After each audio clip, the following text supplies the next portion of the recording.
Hi everyone, it's time for Biz or Life Wisdom for this week. What I want to talk to you today about is this notion of work-life balance. Now, when we talk about balance, I think of balance but of course balance can happen when we have businesses in other ways too. It can be balance between the different business activities we need to be doing, or balance in our lives separate to our work. Obviously there's the rest of our lives with other people in it and things we want to be doing and experiences and that sort of thing. And there also can be then balance in regards to, well, again, life, but if I focus on business for now, around the energies, the masculine, feminine energy, the right or left brain. I talk about those a lot in my business when I'm talking with clients and with you. And hello, Nessa, thanks for joining. And talking about balance, in terms of the masculine, feminine energies, this polarity, and whether we're able to achieve a balance as my point is about a single point versus a range. Hello, beautiful. You too. So what I wanted to propose to you today is, I know that a lot of people will say that work-life balance is unattainable. It's unrealistic. It's something that, it's a bit of a misnomer as a result. We're never truly in balance. And I wonder that when they are talking about that, their reference point is in fact a single point, perhaps in the future. So we will be achieving or aspiring to create a balance. And at some point in the future, we will get to that magical spot and voila, we're in balance and we're there hopefully for ever and ever after that. But and no wonder if it's just a single point and, it's such an aspirational place to be and so much pressure put on it to then maintain that. No wonder people do question whether work-life balance is possible. The way that I like to view it is that rather it being a single point where it's the destination, to me, balance is actually about the journey, the process from now going forward. And at some point along the way, we reach some degree of balance.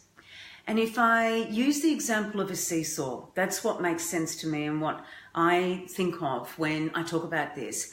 So, as I said, I think some people have the idea that balance is if you've got two people on the seesaw and it's this sort of single line where the seesaw is completely straight and still. But if you've got people on a seesaw, it might be still for a split second, but that's it. Because being on a fulcrum or an apex, it's designed to actually move. And that's the way that I view balance is, rather than being a straight line, that we want to achieve, but it's pretty difficult to do it and even harder to sustain it, is to actually think of the seesaw as being a range of movement that can represent the range of balance. So rather than being a single point in the future with the destination, it's actually a range, and it's up to you to decide what that range is, that can actually even be now. It's fluid and ever-changing. Exactly, Nessa, exactly. Exactly right. And so it's not a single point. And to me, when I realized this, was that the perfectionist in me was actually relieved, because I thought, wow, okay, so at any point in time, now or in the future, I can have what I decide as the range of balance for me, whether it's in my business or in my life or both. And of course, as I said, I'm focusing on work-life balance. So between the balance between our work lives and our businesses and our personal lives. And there, of course, it has to be fluid, as you say, Nessa, because circumstances change. Things come up, we can plan, but there's only so much that we can plan for. And of course, I love that fluidity around, using your word, Nessa, around allowing some space for inspiration and intuition, intuitive thoughts. And that's the way that I view balance as being, is that flow, as you say, that movement on the seesaw that it is fluid, and it's like a dance.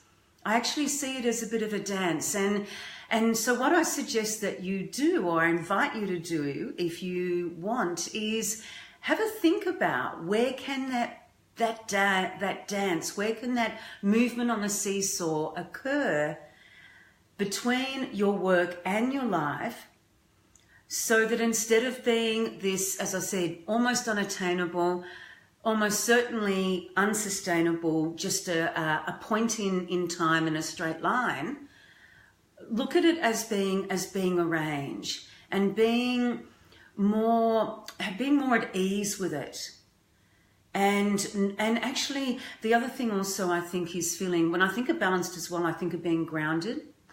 And I think that balance is not only with what's happening out there, but just as much, of course, with what's happening within us, and us feeling balanced, even irrespective or even given what's happening outside of us.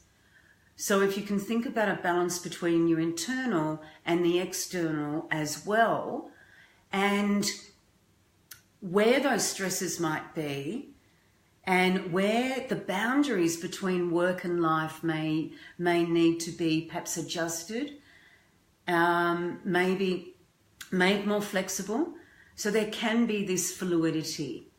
You know, you might want to finish your business working at 5 p.m, but maybe that's not always possible. You might have set yourself a specific, bit of work to do on a specific day, and it didn't happen. And okay, where is some flexibility with that? So there are things for you to have a think about where you can actually start to implement this approach of this flexibility, this fluidity, and that sense of balance within yourself. That smooths the lines a bit more between the work and the life, in work-life balance, and it being, as I said, this adjustable range rather than set firm a point or firm boundaries, and we either achieve it or we don't achieve it. That's what that sort of way of thinking seems to me. Whereas the way that I prefer to look at it is this range, as I said. There's some blurred, there's boundaries, but there's some blurred boundaries. They're flexible. And I think that is so much more forgiving.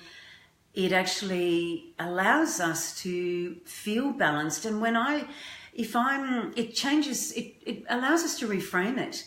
And if it seems more achievable, then it actually means that we're more likely to achieve it because we've got a more positive mindset. And I think that's really important as well. So I will leave it there.